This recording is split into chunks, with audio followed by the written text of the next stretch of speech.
Happy April 1st. It's down on the farm week and we have chickens.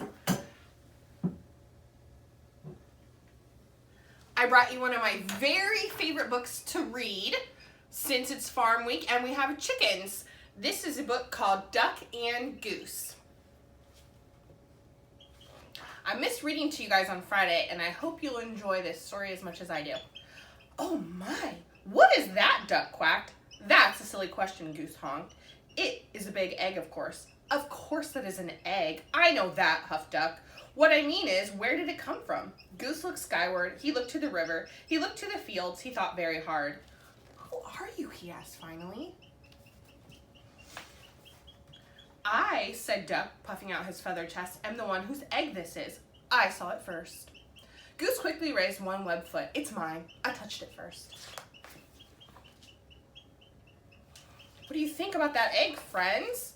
Hey! You should never put your dirty foot on an egg, Duck scolded. Don't you know anything about caring for eggs? Yes, I do, Goose cried out. Stop yelling! Duck yelled, then whispered forcefully. Don't you know that you and your screaming are very likely disturbing the baby bird who is trying to take a snooze inside the egg? Goose wished that Duck wasn't right. He lowered his head and whispered softly, I'm very sorry. Go back to sleep in there.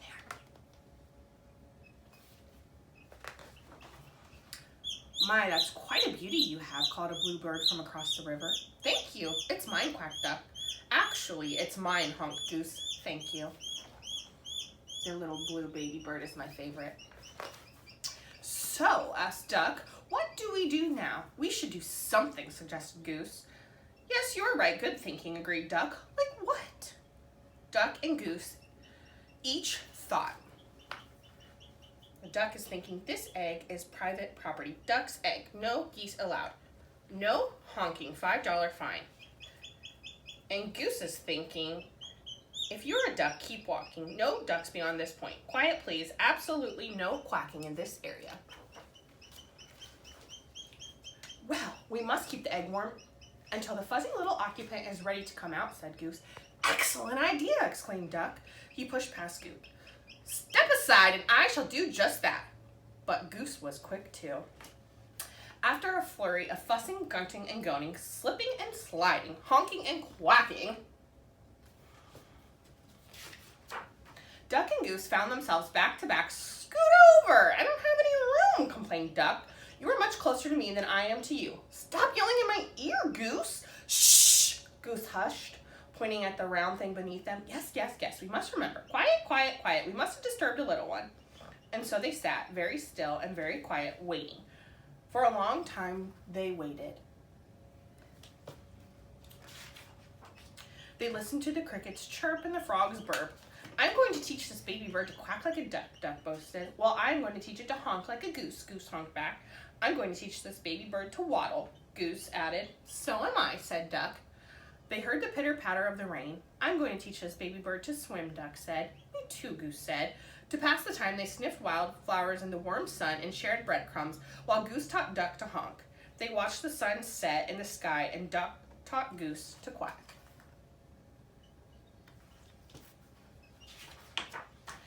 They counted the stars in the night sky.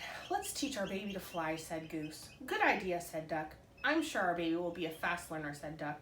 If it takes after you and me, I'm sure you're right, agreed Goose. See, they are best friends on top of their egg.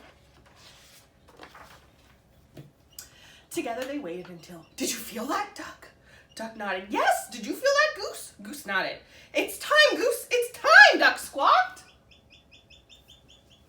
What's happening? Quickly, Duck slid down and started running in circles around the egg. What should we do now? He hollered. I think we should remain calm, Goose yelled back. Excuse me, a little voice called out. Can you see who it is? Duck stopped. In all the exciting confusion, he had failed to notice the blue bird kicking their egg. Can I play too? She asked. Play? This is no time for play, yelled Duck. This is no time for games, yelled Goose. And what's with the kicking? I was only trying to get your attention, said the little bird. Well, you got it, Duck huffed. False alarm, Goose. Back to work. Can't you see that we are very busy here? Goose explained to the bluebird. This is serious business. This is perhaps the most important moment of our lives. Oh my, I am sorry, apologized the bluebird. I had no idea. I just thought that maybe I could play with your ball. It really is a nice one, she added, and then she flew away. Goose gulped. Did she say ball? He whispered to Duck. You know, I did have my doubts, Duck finally said. It is a bit squishier than most eggs I've seen. Yes, and I must say, I was somewhat suspicious of those big dots. It may not be an egg, but it is lovely, said Duck. Absolutely, Duck, Goose agreed. It's a keeper. As the crickets chirped, the frogs burped, and the grass swayed in a gentle breeze, Goose quacked and Duck honked, and the ball bounced, rolled, and sometimes even flew. Thanks for joining me for a story, friends. I miss you. Can't wait to see you all soon.